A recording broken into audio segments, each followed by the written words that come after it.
Guys welcome back to my channel PCM tips 227। तो आज हम लोग डिस्कस करने वाले ऑब्जेक्टिव बोर्ड मिशन का सेट नंबर 6 क्लास 12 इलेक्ट्रोस्टैटिक्स। तो ये इससे पहले अब नेक्स्ट चैप्टर आएगा वो कैपेसिटर पर बेस्ड आएगा। तो चलिए स्टार्ट करते हैं।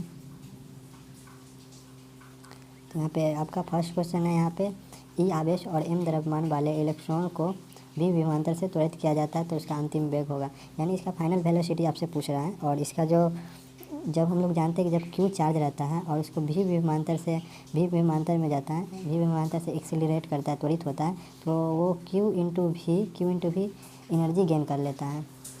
और ये एनर्जी जो होता है ये काइनेटिक एनर्जी के टर्म में होता है 1/2 mv²। तो ये जो भी है ये है वेलोसिटी और ये जो भी है ये है वोल्टेज। तो इसको हम लोग अगर हमको हमसे पूछ रहा है क्या अंतिम वेग, तो अंतिम में अगर वेग पूछ रहा है तो हम m को अगर इधर ले जाए और 2 को इधर ले जाए इधर, तो इसका सॉल्व कीजिएगा तो आपका ऑप्शन नंबर ए बिल्कुल सही हो जाएगा। तो करके ही देख लेते हैं। देखिए 1/2 mv² और ये आएगा आपका, यहाँ पे क्यू नहीं, यहाँ पर चार्ज ई है तो ई भी हो जाएगा।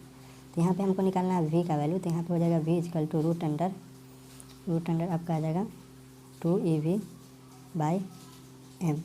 देखिए ये m इधर है मल्टीप्लाई में, तो इधर आएगा डिवाइड में, और ये इधर है डिवाइड में, तो ये इधर आएगा मल्टीप्लाई में। तो इसको कॉन्सेप्ट को याद रखिएगा। चलिए चलते हैं नेक्स्ट क्वेश्चन पे।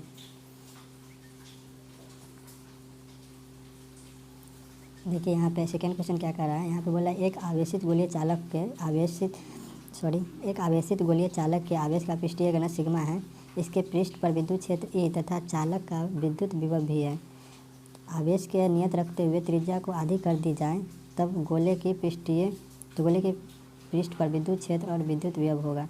तो यहाँ पे बोला एक कंडक्टर है जिस पर आवेश दिया गया है कितना, क्यू। तो पूछ रहा है कि अगर इसका रेडियस है, इसका रेडियस को हाफ कर दिया जाए तो इसमें इलेक्ट्रिक फील्ड और वोल्टेज में चेंजेस क्या होगा। तो इलेक्ट्रिक फील्ड और वोल्टेज के फॉर्मूला से हम लोग जानते हैं क्या होता है। इलेक्ट्रिक फील्ड इक्वल टू होता है KQ1/r²। तो यहाँ पे रेडियस को, यहाँ के जो डिस्टेंस है इसको हाफ कर दीजिएगा और इसका स्क्वायर हो जाएगा। यहाँ पे फॉर्मूला में है जो, तो ये 2 है, ये हो जाएगा क्या 4 हो जाएगा। ये स्क्वायर घटने के बाद ये 4 हो जाएगा, और ये नीचे 1/4 करके तो ये ऊपर जाएगा तो ये 4 हो जाएगा। यानी कि इलेक्ट्रिक फील्ड हो जाएगा वो 4 टाइम मल्टीप्लाई हो जाएगा। बट वोल्टेज क्या होगा देखते हैं। वोल्टेज का जो फॉर्मूला होता है वो होता है KQ1/r। तो ये देखिए यहाँ पे 1/2 लेंगे, अगर यहाँ पे बोला रेडियस को हाफ करने के लिए तो 1/2 लेंगे, तो इसका कोई स्क्वायर नहीं है, तो यहाँ पे ये डायरेक्ट जाएगा ऊपर, तो ये 2 हो जाएगा, 2 टाइम मल्टीप्लाई हो जाएगा। क्या वोल्टेज 2 टाइम मल्टीप्लाई हो जाएगा। तो यहाँ पे देखिए इलेक्ट्रिक फील्ड कहाँ है 4 time multiply. Option number A आपका बिल्कुल सही है। इलेक्ट्रिक फील्ड है 4 टाइम मल्टीप्लाई और वोल्टेज है वो 2 टाइम मल्टीप्लाई। तो चलिए क्वेश्चन नंबर 3 पे चलते हैं। देखिए क्वेश्चन नंबर 3 क्या कह रहा है, एक आवेशित गोलीय चालक के आवेश का पृष्ठीय घनत्व सिग्मा है। मतलब बोला है कि एक कंडक्टर है, फिर से उसका आवेशित पृष्ठीय घनत्व यानी सरफेस चार्ज डेंसिटी सिग्मा है, और बोला ये इसके पृष्ठ पर विद्युत क्षेत्र ही है। मैंने कि यहाँ पे देखिए ये इसका सरफेस चार्ज डेंसिटी सिग्मा और इलेक्ट्रिक फील्ड ई है, चालक का विभव भी है और विभव भी है। यदि वही बोल रहा है यदि आवेश का पृष्ठीय घनत्व को नियत रखते, यानी कि जो सिग्मा चाहे उसको कांस्टेंट रखा जाए, रखते गोले की त्रिज्या को आधी कर दिया जाता है, तब गोले पर विद्युत क्षेत्र एवं विद्युत विभव होगा। तो ये बोल रहा है आपको फाइनली जो बोल रहा है वो बोल रहा है एक कंडक्टर आपके पास जिसमें जो सरफेस चार्ज डेंसिटी है सिग्मा है और वोल्टेज भी है वो, और इलेक्ट्रिक फील्ड इंटेंसिटी आपका ई है।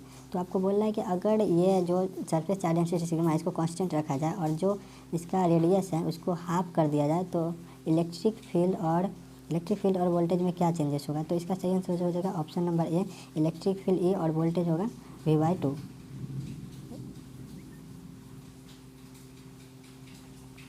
देखिए क्वेश्चन नंबर देखिए 4 क्या कर रहा है, एक घन के केंद्र पर क्यू आवेश स्थित है, इसके फलक से निर्गत वैद्युत फ्लक्स होगा। यानी कि आपको बोल रहा है कि एक घन है, एक क्या है क्यूब है, क्यूब के सेंटर पे एक चार्ज है। तो हम लोग गॉस लॉ में पढ़े थे, जब सेंटर में जब चारों ओर से कोई क्लोज सरफेस रहता है तो उसका क्या होता था फ्लक्स Q∗/ε0। तो यहाँ पे ये पूरे सरफेस के कारण होता है, बट यहाँ पे कोई किस सरफेस के कारण बोल रहा है, यहाँ पे बोला है कि किसी एक सरफेस के कारण क्या हो जाएगा। तो ये हो जाएगा 6 से डिवाइड हो जाएगा। एक घन में कितना सरफेस होता है 6 सरफेस होता है, तो 6 सरफेस के लिए होता था Q/ε0, और यहाँ पे बोला एक सरफेस के लिए तो ये Q से डिवाइड हो जाएगा। हम लोग जानते हैं कि Q से डिवाइड हो जाएगा, तो इसका सही आंसर हो जाएगा ऑप्शन नंबर सी।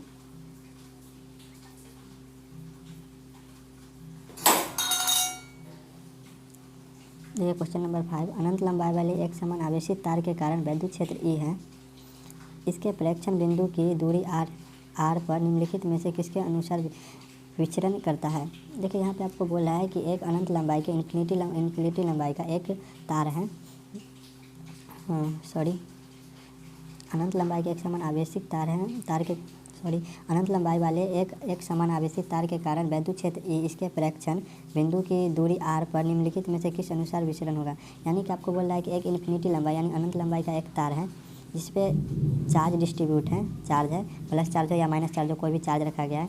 तो बोल रहा है कि ये किसके अनुसार विचरण होगा। तो हम लोग इसका फॉर्मूला क्या जानते थे जब अनंत लंबाई का तार आता था, वो 2k λ/r। तो जो ये बोल रहा है कि r किसके प्रोपोर्शनल है, तो r है यहाँ पे r ही हो जाएगा, ऊपर जाके ये r बन जाता है क्या, r इन्वर्स बन जाता है। उसी प्रकार अगर 1/r2 रहता, r² रहता तो ये इसको हम लोग इस प्रकार लिख सकते r-2। अगर इसी प्रकार आपका r3 रहता 1/r3 तो इसको लिखते r-3। तो यहाँ पे हम लोग फॉर्मूला में क्या जानते हैं, इलेक्ट्रिक फील्ड अगर अनंत लंबाई के तार के कारण जो इलेक्ट्रिक फील्ड आता है वो था 2k λ/r। तो ये r ऊपर जाके क्या हो जाएगा, r इन्वर्स।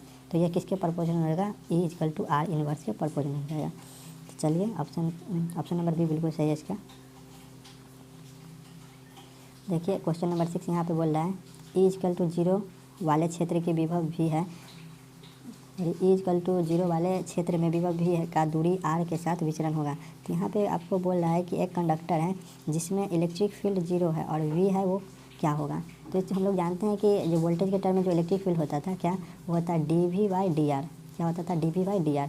तो हम लोग अगर मैथ का स्टूडेंट्स हो आप, तो आप डिफरेंशिएशन में पढ़ते होंगे कि अगर यहाँ पे कांस्टेंट रहता है 5 6 जो भी है कांस्टेंट रहता था और यहाँ पे उसको हम किसी के रिस्पेक्ट में क्या करते थे, गुना करते डिफरेंशिएशन करते थे तो उसका वैल्यू 0 आता था। तो यहाँ पे जो 0 कब आता था, जब ये क्या यहाँ पे वोल्टेज कांस्टेंट होगा तभी यहाँ पे 0 आएगा, क्योंकि कांस्टेंट का ही डिफरेंशिएशन क्या आता है, 0 आता है। तो ये क्या हुआ, r से तो इंडिपेंडेंट होगा क्या, इलेक्ट्रिक फील्ड r पे डिपेंड तो नहीं करेगा। तो यही इसका सही आंसर है ऑप्शन नंबर बी डी, कि v कांस्टेंट होगा, नॉट डिपेंडेंट ऑन r।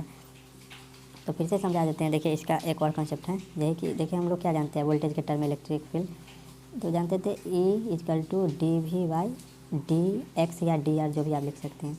तो हम लोग डिफरेंशिएशन पढ़े थे क्या, कि अगर यहाँ पे कोई कांस्टेंट है 1 2 करके और यहाँ पे उसको x के रिस्पेक्ट में हम लोग क्या करते हैं, डिफरेंशिएशन करते थे, उसका वैल्यू क्या आता था, 0। तो 0 किसके कारण आता था, ए कांस्टेंट के कारण आता था, क्या कि ये कांस्टेंट 1 2 की जगह अगर x रहता जाए तो उसका वैल्यू चेंज होता है। बट यहाँ पे क्या है, कांस्टेंट है, इसके कारण क्या होता है, ये 0 होता है कांस्टेंट के कारण। तो इसके कारण 0 नहीं ना हुआ, जो नीचे dx है इसके कारण ये 0 नहीं हो पाता है। तो इसके यही यहाँ पे बोल रहा है कि इलेक्ट्रिक फील्ड में हम लोग क्या पढ़ते थे, dv/dx। तो इसके कारण ना 0 हुआ, इसके कारण तो नहीं, r के कारण नहीं तो नहीं हुआ।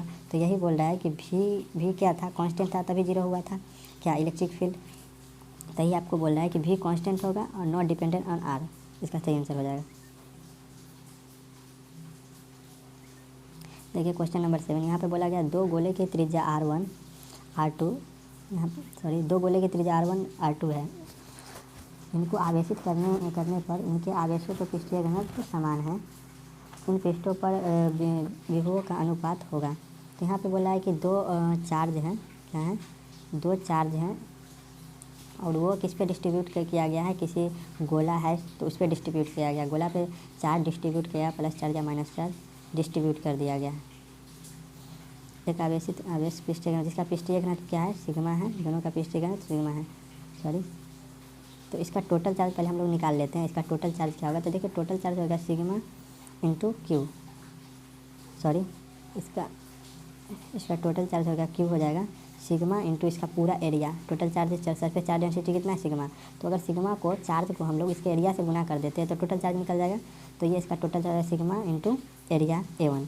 इसको ले लेते हैं, दो गोला है तो दूसरा गोला के लेते हैं सिग्मा इंटू एरिया A2।